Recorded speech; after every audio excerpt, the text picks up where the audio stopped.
여러분, 하나님은 아브라함에게 복을 주시고 복을 흘려보내는 통로가 되게 하시겠다 약속하시고 인생의 느지막하게 75세쯤에 그를 부르셨습니다. 자, 하나님께서 아브라함에게 어떤 약속의 말씀을 주셨습니까? 창세기 12장 우리 1절, 2절, 3절 말씀 보시면 여호와께서 아브라함에게 이르시되 너는 너의 고향과 친척과 아버지의 집을 떠나 내가 네게 보여줄 땅으로 가라. 내가 너로 큰 민족을 이루고 내게 복을 주어 내 이름을 창대하게 하리니 너는 복이 될지라.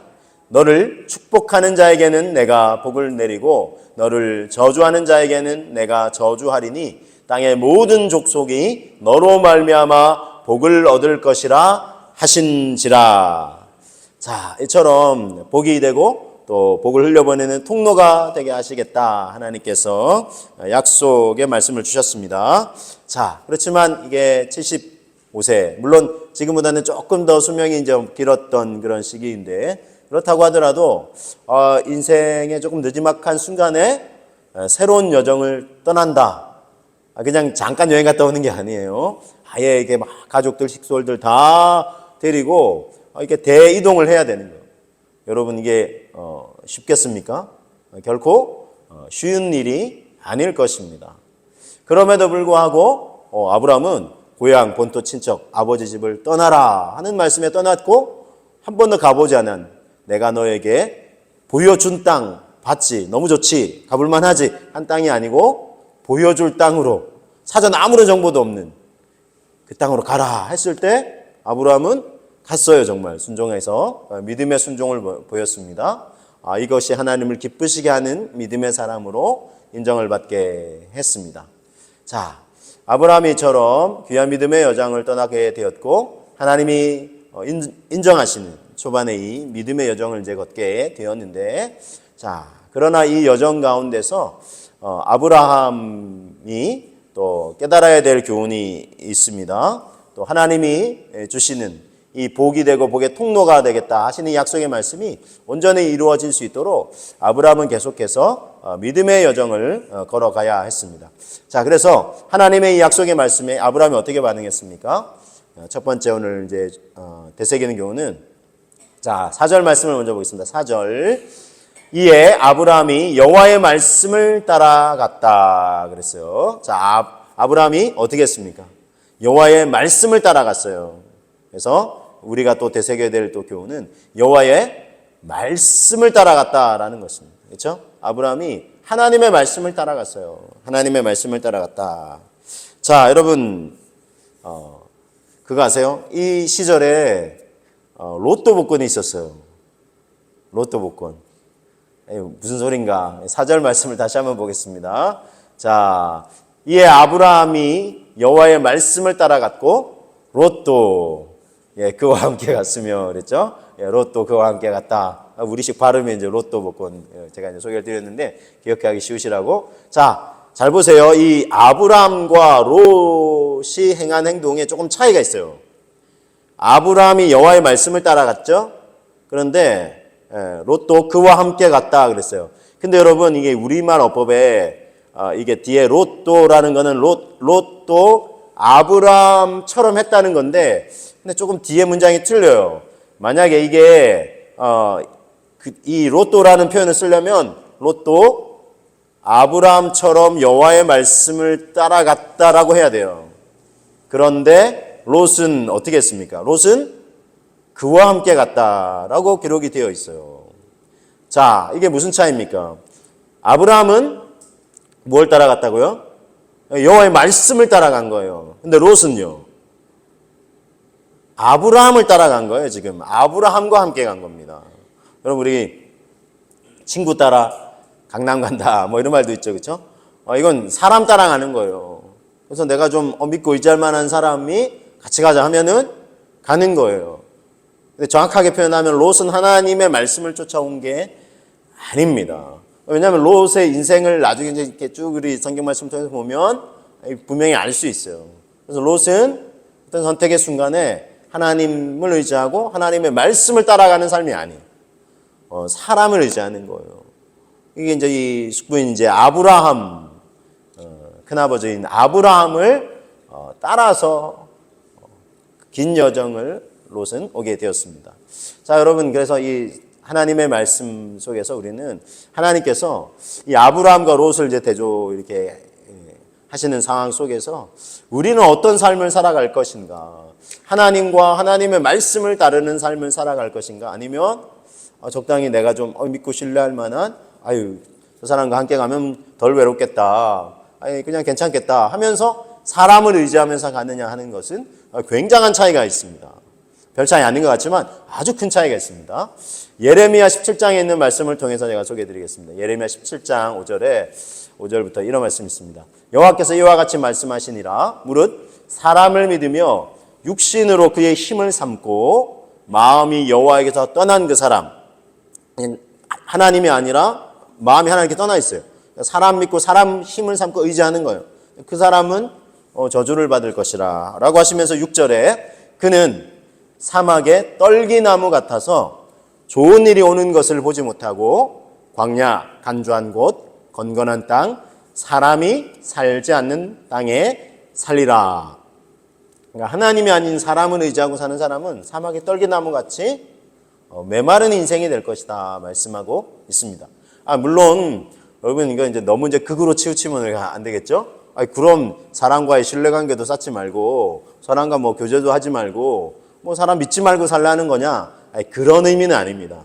여기서 이렇게 하나님 말씀하시는 것은 절대적 하나님을 의지하듯이 하나님을 딱 옆으로 비켜놓고 사람을 그 자리에 두지 말라는 거예요. 사람을 지나치게 의존하고 믿고 내 모든 삶에 물론 자그마한 거 결정하는 거는 사람 말 믿고 할 수도 있겠지만 아주 큰 결정을 내릴 때에 저 사람 말 들어보니 그런 것 같다라고만 판단해서 움직이지 말라는 거예요.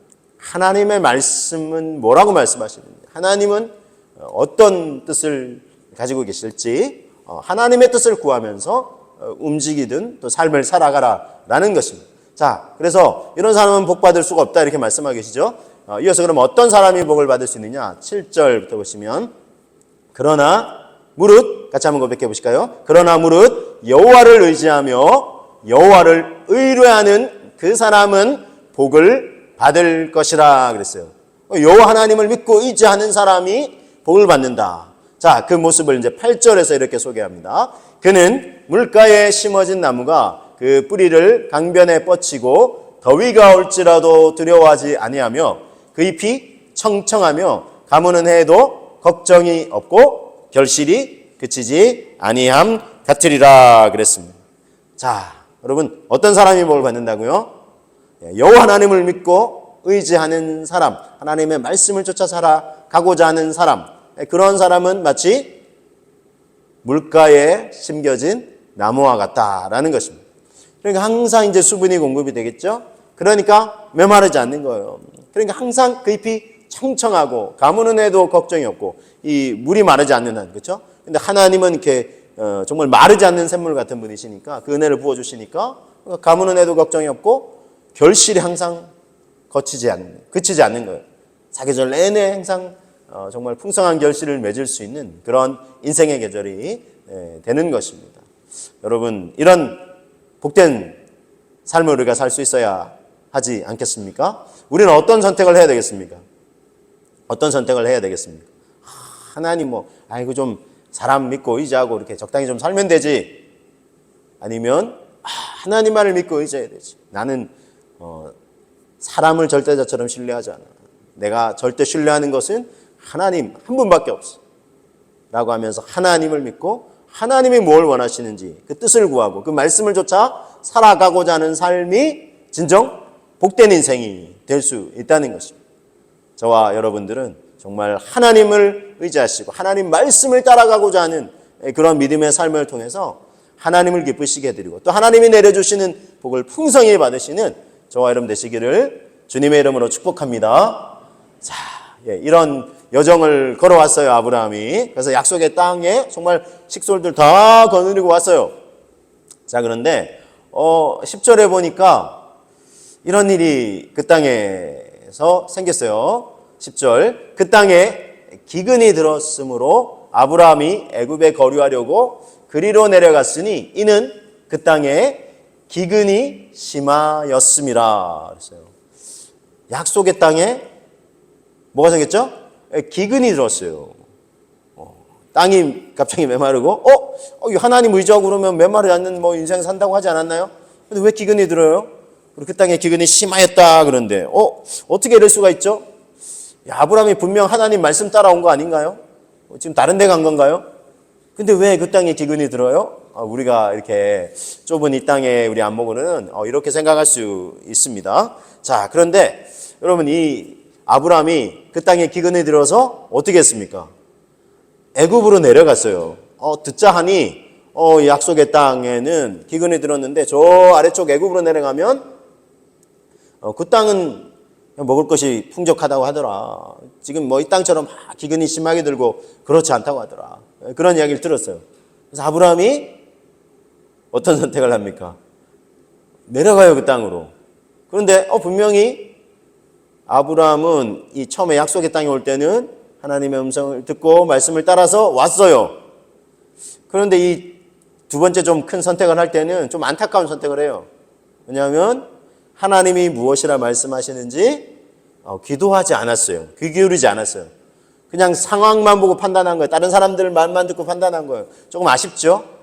그래서 좀 아쉬운 선택을 해요. 저는 참 아브라함이 왜 그랬을까 싶어요. 근데 이걸 통해서 다 배우는 거죠.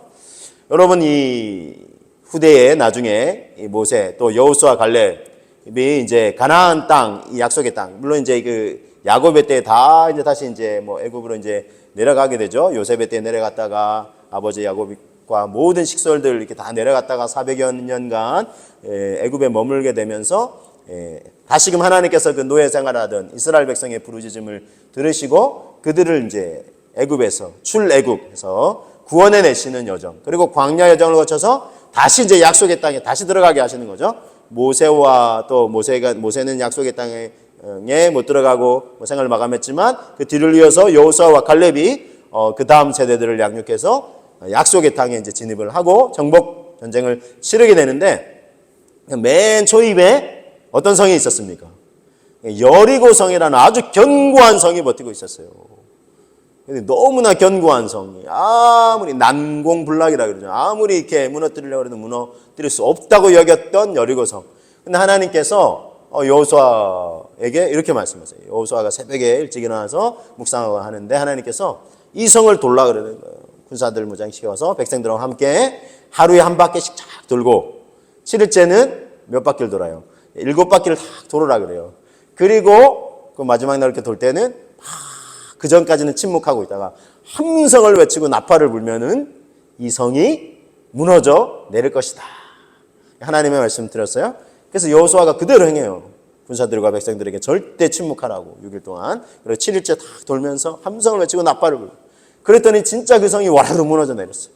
그래서 정말 이 가나안 땅 정복 전쟁을 치를 때 하나님 말씀대로 했더니 승리하는 이 큰 전과를 거두게 되죠. 자, 그런데 이 여호수아의 말씀 보면 그 다음 성이 어떤 성이냐면 아이성이 아이성. 근데 자그마한 성, 여리고 성벽에 비하면 성에 비하면 너무나 자그마한 성. 그래서 먼저 이제 정탐꾼들을 보냈더니 와서 이제 딱 보고하는 게 아이고 우리가 여리고 성도 무너뜨렸잖아요. 아이성은 아무리 우리가 쫙 둘러봐도 너무나 작은 성이고 군사도 얼마 없고 군사들 이거 뭐 수만 명 보낼 필요 없고 딱 3천만 딱 이렇게 해서 보내면 정예부대만 보내면 이거 정말 누워서 떡 먹깁니다. 그래? 야 그럼 빨리 3,000명 선발해서 보내. 자, 여호수아도 무슨 실수를 했을까요? 기도하지 않았어요. 아니 이렇게 믿음의 사람이고 기도의 사람이 여호수아가 아마 큰 승리에 좀 도취가 됐던 것 같아요. 기도하지 않고 3,000명 보냈더니 어떻게 됐을까요? 대패를 하고 맙니다. 아니 이렇게 견고하던 여리고 성벽도 무너뜨렸는데 여리고 성도 무너뜨렸는데 아니 그 자그마한 아이성. 물론 아이성의 이 실패에는 이 아간의 범죄도 있습니다만은 그러나 이 기도하지 않았던 것도 커요.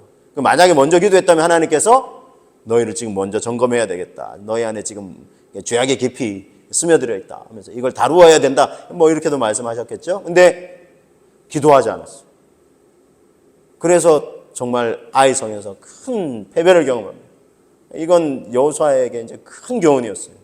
그 다음부터는 정말 계속 이제 엎드려서 하나님께 이제 기도를 하는 거죠. 그래서 하나님의 뜻을 구하는 그런 또 삶을 살아가게 됩니다. 아브라함도 이 기근을 만났을 때 좀 하나님께 여쭤봤다면, 기도를 했다면 애굽으로 바로 내려가지 않았을 수도 있지 않았을까. 기도하지 않았고 환경, 상황, 생각 또는 사람들의 말에만 의존했습니다. 자, 그리고 근데 여기서 한번 또 생각해 볼 것은, 그런데 분명히 지금 약속의 땅에 하나님이 가라고 하신 땅에 왔잖아요. 순종해서, 믿음으로. 근데 왜 이 땅에 기근이 들어요? 이게 이해가 안 될 수도 있지 않습니까, 여러분? 분명히 순종해서 왔으면 기근이 없어야 되는 거 아니에요? 우리는 언뜻 이렇게 생각을 해요. 왜 그 땅에 기근이 드냐 이거예요. 내가 순종해서 왔는데, 믿음으로 왔는데 왜 어려움이 있어요, 하나님? 차라리 안 왔으면 어려움 안 겪을 것을. 이런 생각이 여러분 들 때 있지 않으세요? 아브라함이 지금 이런 상황이란 말이에요. 우리도 이런 상황을 만날 때가 있단 말이에요. 어떻습니까, 여러분? 하나님은 왜 가라고 하시고, 그래서 내가 믿음에 순종해서 왔는데 왜 이 땅에 기근이 드냐? 하나님 그거 모르셨으면 하나님이 정말 무능한 분이시고, 하나님 근데 전지전능하신 분이니까 다 아셨을 텐데 왜 여기 굳이 오게 하셨냐? 자, 이에 대한 또 하나님의 뜻이 또 어떤 것이 있는지 말씀을 통해서 우리 함께 나눠보기를 원합니다. 여러분, 믿음의 사람의 삶에 아무런 어려움이 없어야 하는 것일까요? 제가 진짜 몇 번째 말씀드린 적이 있는데, 오늘 교회 교육부와 다음 세대 총괄 사역을 할 때 고3 수험생들을 따로 모아서 예배 드리는 그런 교회가 있었어요. 그래서 이제 아들 주일 아침에 아주 일찍 예배 드리고, 왜냐하면 또 공부하러 가니까, 그래서 아주 그 부서는 일찍 예배를 드리고 이렇게 보내고 하는데, 이제 수능 시험을 딱 앞둔 주였어요. 제가 이제 교육부 총괄이니까 제가 딱 가서 이제 말씀을 전하면서 이제 다 하나님의 약속의 말씀, 또 위로의 말씀, 격려의 말씀을 전했어요. 그리고 이제 나서 이제 예배가 모든 순서가 끝나고 총무 선생님이 나오셔서 광고를 하시는데, 이 총무 선생님이 여러분 아무 걱정하지 말라고, 아무 걱정하지 말라고. 우리 하나님 믿는 사람 아니냐고. 하나님 믿는 자녀들 하나님이 다 합격시켜 주실 거라고. 와, 제가 그 얘기를 듣는데 제가 깜짝 놀랐어요. 아니, 여러분, 하나님 믿는 사람들 다 합격하나요? 아니에요. 하나님 믿는 사람, 그럼 하나님 안 믿는 사람은 다 떨어지고? 아니에요. 하나님 그런 분 아니에요. 열심히 공부하고 땀 흘리고 수고하고 공부하고 자기관리 잘하고 하면 좋은 성적도 낼 수 있고, 또 그리고 그게 전부가 아니에요. 그럼 하나님 안 믿는데 더 시험도 잘 보고 합격도 하고 나는 하나님 믿는데, 이게 그게 끝이 아니에요. 그건 우리의 안목이죠. 하나님의 더 큰 계획과 뜻이 있어요. 절대 우리 그걸로 이렇게 평가를 해서도 안 되고. 그래서 제가 화들짝 놀랐어요. 야, 어떻게 하나님 믿는 자녀는 다 합격한다. 이게 아니잖아요. 그에 떨어진 애들도 있었거든요. 참 어떻게 저렇게 얘기하시지? 제가 막 싶었어요. 그래서 여러분, 우리의 생각을 바꿔야 돼요. 절대 어려움이 없어야 된다. 아니에요. 그 일본 아이모리현 사과 농장에서 한때 이런 게 있대요. 일본의 큰 태풍으로 많은 사과가 떨어졌대요. 그래서 이제 소위 말하는 낙과, 그래서 떨어져가지고 상해서 이거는 상품이 안 되는 거예요. 근데 보니까 이게 망했다. 이렇게 이런 표현 쓰면 안 되지만 그런 막 생각이 들었나 봐요. 그런데 보니까 다행히 달려있던 사과들이 있더래요. 그래서 평소보다 이거는 이렇게 예를 들면 한 3개 있으면 한 2개는 떨어지고 1개 정도는 달려있고 그런 거예요. 야, 근데 어떻게 하냐. 예를 들면 이게 다 달려있었다면 이렇게 벌 수 있는 수익이 3분의 1로 줄어들 것 같아가지고 고민을 하고 이렇게 했는데, 이 과일 농장의 농부가 딱 좋은 아이디어가 떠올랐대. 어떻게 이걸 딱 홍보를 했냐면, 이 심한 비바람과 태풍에도 떨어지지 않고 나무에 딱 붙어 있는 요 사과.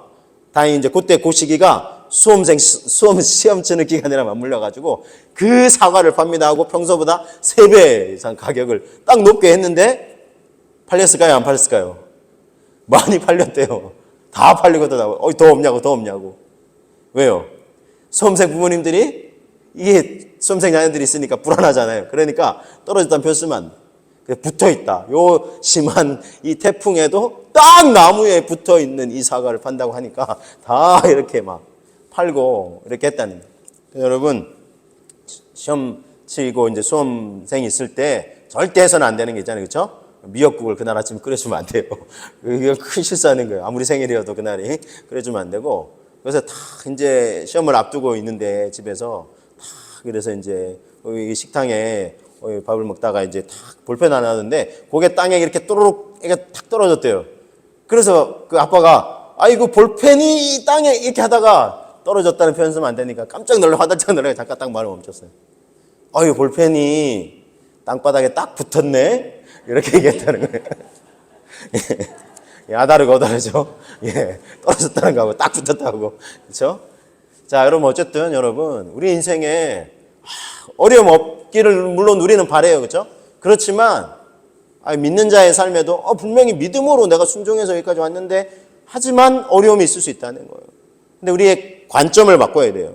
그럼 제가 지난 가을에 아가서 말씀을 나누면서 이스라엘 지역에서 불어오는 바람, 그래서 북풍도 있고 남풍도 있다 그랬죠. 남풍은 훈풍이에요. 저 따뜻한 아라비아 사막 지역에서 올라오는 훈풍.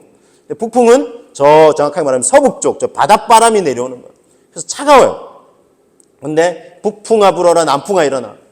북풍도 필요하다는 거예요. 우리 생각에는 남풍만 있으면 될 것 같지만 그러면 제대로 이렇게 상하가 풍성하게 알랄이 맺혀질 수가 없어요. 근데 이제 적절하게 남풍, 훈풍과 북풍이 함께 불어야 되는 거예요. 그래서 여러분, 그래서 하나님은 우리 인생에 믿음의 여정이지만 시련의 바람이 불어오는 것도 그냥 허용을 하신다는 거예요. 그래서 우리의 삶이 더 풍성한 믿음의 삶이 또 인생이 되도록 하신다는 것입니다. 여러분 이해가 안 될 수도 있겠지만 우리는 말씀 속에서 답을 찾아야 됩니다. 그래서 하나님을 믿는 자, 환경 상황 보지 않고 내가 사람 의지하지 않고 하나님 말씀 따라온 그런 인생의 여정에 분명히 어려움이 있을 수 있지만 그것은 더 큰 하나님의 뜻과 계획을 이루어 가실 수 있는 하나님의 인도하심을 우리는 경험하게 된다는 것입니다. 그럼 왜 그런 어려움을 주시냐? 바로 이런 이유 때문입니다. 오늘 세 번째 거는 마침내 복을 주시려 함인 것입니다. 마침내 복을 주시려 함입니다. 우리 인생의 이 어려움과 시련, 기근을 만나게 하시는 이유인 것입니다. 자, 신명기 8장 14, 15절의 말씀에 너의 마음이 교만하여 너의 하나님 여호와를 잊어버릴까 염려한다. 그래서 이제 장차 이 모세가 아직 이제 이 광야에 머물러 있을 때 다음 세대에게 너희가 분명히 약속 땅에 들어가게 될 거지만 그때 네 마음이 교만해서 우리가 이 땅 이렇게 여기까지 왔지라고 할까봐 염려한다는 거예요. 여호와는 너를 애굽 땅 존대하였던 집에서 이끌어내시고 너를 인도하여 그 광대하고 위험한 광야 곧 불뱀과 전갈 있고 물이 없는 간주한 땅을 지나게 하셨으며 또 너를 위하여 단단한 반석에서 물을 내셨다. 왜 광야 여정을 걸어오게 하셨는지를 모세가 지금 설명하는 거예요. 인생 광야에 있을 수 있다는 거예요. 그러면서 16절 이런 고백합니다. 같이 한번 고백해 보겠습니다. 내 조상들도 알지 못하던 만나를 광야에서 내게 먹이셨나니 이는 다 너를 낮추시며 너를 시험하사 마침내 너에게 복을 주려 하심이었느니라. 할렐루야. 예, 마침내 복을 주시려 함이. 그래서 광야 여정도 잠시 거치게 지나가게 하신다는 거예요.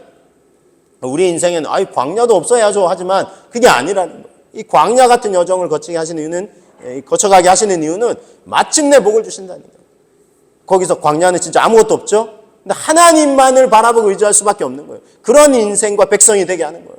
그랬더니 하나님 먹을 거 없는데 했더니 다 하늘에서 이슬이 내려가지고 이게 다 과자 알갱이처럼 돼가지고 만나를 하나님 날마다 만들어서 이렇게 내려주시고 먹이시고 그래서 광야에서 이걸 먹이시고 하나님이 먹이시고 돌보시는구나. 그리고 나를 또 낮추시고 내가 잘나서 살아가는 게 아니구나 낮추시죠. 그리고 하나님이 테스트 하시는 거예요. 마침내 복을 주시려 하는 하나님을 믿고 더 의지하느냐. 우리의 믿음을 단련하시는 것입니다. 여러분 우리가 잘 아는 은혜 또는 행복이라는 찬양으로 널리 알려주신 손경민 목사님이 이 모든 곡들을 다 지으셨는데 이분이 지으신 작사 작곡한 곡이 한 40여 곡 되시더라고요. 그래서 유튜브에 가면 이런 것도 많이 이제 검색해서 들으실 수 있잖아요. 한 40여 곡 연속으로 이렇게 쫙 이렇게 재생되는 그런 것도 있더라고요. 그래서 참 대단하시다 이런 생각이 들었는데 이분의 간정을 좀 제가 듣게 됐는데 이분은 어려서부터 힘들고 어려운 환경 속에서 살아오셨다고 합니다. 자기 어릴 때 초등학교 때 아버지가 운영하시던 공장이 부도전하고 아버지가 또 집을 나가시고 자기 그 아내와 두 어린 자녀가 있는데 이런 말은 좀 그렇지만 내팽개치고 그냥 가신 거예요. 책임을 또 안 지시고 이제 가시고 대신 그래서 어머니가 이 어린 두 자녀들을 키우는 거예요. 그러니까 어머니가 엄청 고생을 많이 하셨대. 그래서 뭐 노점 행상도 하시고 또 어머니가 온갖 고생이라는 고생은 참 많이 하셨다고 그래요. 왜냐하면 어머니와 자기 어렸을 때 자기 동생과 함께 이 길바닥에 나앉게 됐는데 어머니가 어쨌든 이 두 자녀를 이렇게 건사하시면서 어쨌든 이렇게 참 고생을 많이 하시면서도 식당에서 일하시고 시장에서 막 물건을 파시고 하면서 밤늦게까지 일하셨는데 혼자 고생하시는 이 어머니를 바라보면서 야, 나도 어머니를 좀 돕고 싶다 이런 생각이 들어가지고 자기가 뭘 할 수 없을까. 그래서 아르바이트 막 지원을 했는데 뭐 계속 안 되더래요. 그래가지고 어떻게 할까. 왜냐하면 이제 그래서 어리니까 초등학교 4학년 때였대요.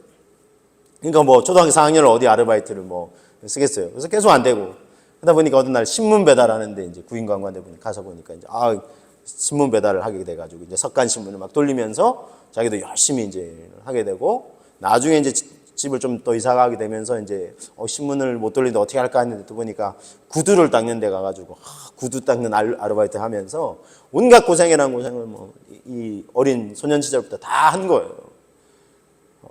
그리고 그렇게 이제 고생을 많이 했죠. 그래서 아르바이트 공장 일을 막 이렇게 안 해본 일이 없다는 그런 고생 길을 이제 걸어왔는데 그래서 그런지 이 간 기능이 이상이 생겨가지고 이 일반 보통 평균적인 이 간 수치보다 한 20-30배 높은 간 수치가 너무 높아서 자기가 이제 군대도 사실은 가려고 했는데 계속 이 간 수치가 높아가지고 군대도 못 가고 그래서 물론 본인이 뭐 우스갯소리로 난 정말 신의 아들이었나 하는데 물론 그러나 자기는 더 건강하게 원하는데 지금도 이 간 기능 때문에 약을 계속 복용해야 이 건강을 유지하면서 살아갈 수 있다.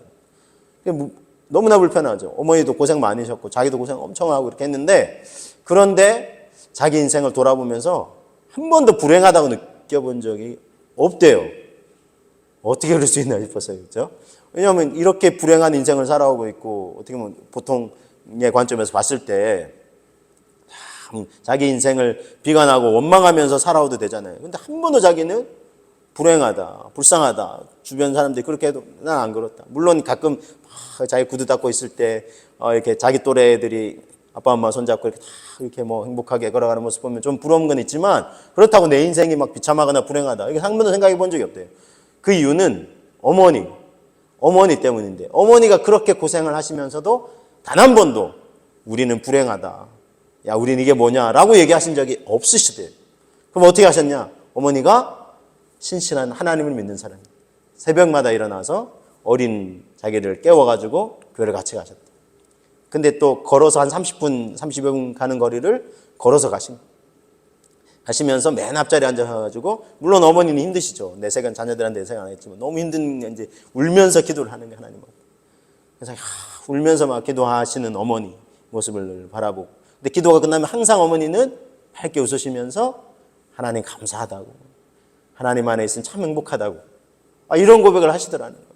오늘은 또 집에서 이렇게 딱 자기가 잠들어 있었는데 뭔가 물이 뚝뚝 떨어지는 것 같아요. 그래서 눈 떠보니까 어머니가 눈물로 자기 안수하면서 기도하시는 모습. 그 모습을 바라보면서 그러면서도 하나님 감사합니다. 하나님 은혜 감사합니다.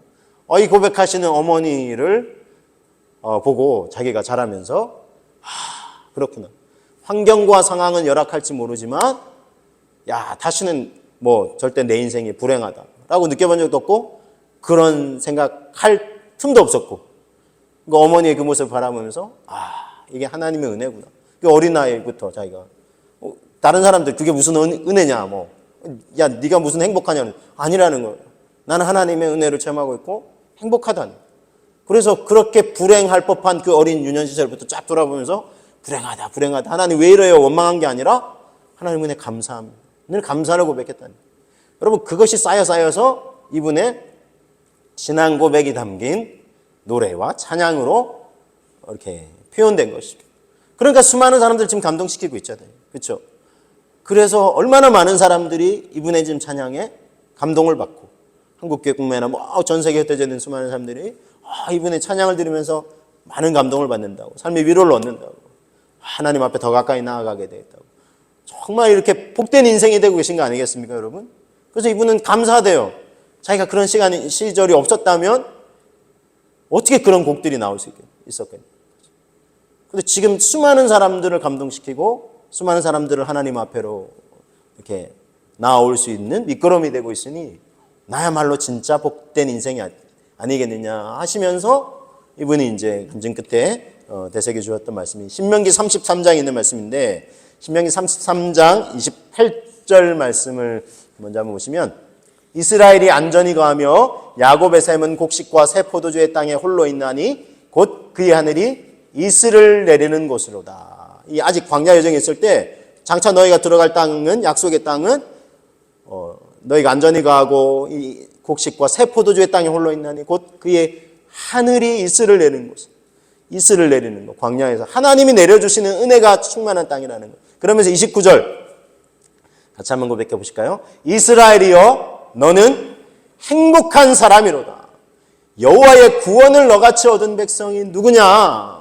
그는 너를 돕는 방패시요 내 영광의 가리시로다. 내 대적이 내게 복종하리니 네가 그들의 높은 곳을 밟으리로다. 이스라엘이여 하나님의 백성이여 너는 행복한 사람이로다. 할렐루야. 저와 여러분 행복한 사람이라는 거예요. 하나님의 구원을 받은 백성이 어딨냐는 거예요. 하나님의 사랑을 입고 하나님의 은혜를 입고 구원받고 하나님의 자녀라는 영광스러운 칭을 얻고 하나님의 백성이라는 영광스러운 칭을 얻었잖아요. 하나님의 지키심과 돌보심이 있잖아요. 왜요? 광야 여정 중에도. 여러분 이거 광야 여정이에요. 약속의 땅에 들어가서가 아니에요. 모세가 지금 이 다음 세대들에게 지금 행복한 거 아니냐고. 이 광야 여정인데 인생길 아직 광야여죠. 우리 여정. 그렇죠? 영원한 천국, 슬픔, 아픔, 곡하는 것도 없고 죽음의 권수도 없는 곳에 우리가 다 가서 그때 가서야 누군가 감사 못해요. 그렇죠? 진짜 감사는 광야 여정에서 미래적인 하나님의 나라가 지금 오늘날 내가 누리는 거죠. 어디에서요? 광야 같은 인생 여정에서 어려움이 있고 곤고함이 있고 기근이 있는 이 광야 여정에서. 왜요? 하나님이 함께 하시니까. 하나님이 인도해 주시니까. 하나님이 지켜 보호해 주시고 계시니까. 잠시 기근이 있을지 모르지만 이 기근을 통과해 가면서 믿음의 사람으로 단련해서 정말 여러분 이 아름다운 빛깔을 내는 이 그릇이 도자기가 1300도 400도의 이 뜨거운 불뭇불의 연단을 견뎌낼 때에 정말 비로소 고운 빛깔을 내는 그릇이 될 수 있지 않겠습니까? 온갖 고난과 어려움을 겪었던 욥이 오직 그가 나의 가는 길을 아시나니 그가 나를 단련하신 후에는 내가 정금같이, 바뀐 성경에는 또 순금같이 되어 나오리라. 순금, 불순물 다 이게 재련해가지고 그 뜨거운 불에서 이 불순물이 다 빠지고 순금처럼 영롱하게 빛나는 그런 인생이 될 수 있도록 우리에게 잠시 기근을 만나게 하시고 허용하시고 그 고난의 길 가운데서 견디게 하시는 하나님, 이 하나님의 은혜가 우리와 함께 하신다는 사실을 우리가 기억하시면서 광야 같은 또 기근 있는 여정 가운데서도 하나님의 은혜와 사랑을 우리가 믿고 확신하시면서 감사함으로 이 길을 걸어가실 수 있기를 주님의 이름으로 축복합니다. 말씀 정리해 드립니다. 믿음의 길에 우리가 기근을 만날 때가 있습니다. 아브라함은 하나님의 말씀을 따라갔고 근데 그 약속의 땅에 기근이 있었습니다. 이것을 통과하게 하시는 이유는 마침내 복을 주시려 함입니다. 온전한 믿음의 사람으로 우리를 빚어내시고 하나님을 기쁘시게 하는 믿음과 삶을 살아갈 수 있도록 우리를 그 여정을 통과하게 하시는 하나님의 깊은 뜻을 믿고 우리가 정말 하나님 앞에 믿음으로 반응하며 하나님 기뻐하시는 믿음의 사람으로 더 굳게 빚어지시고 세워지시는 저와 여러분 우리 모두가 되시기를 다시 한번 주님의 이름으로 축복합니다.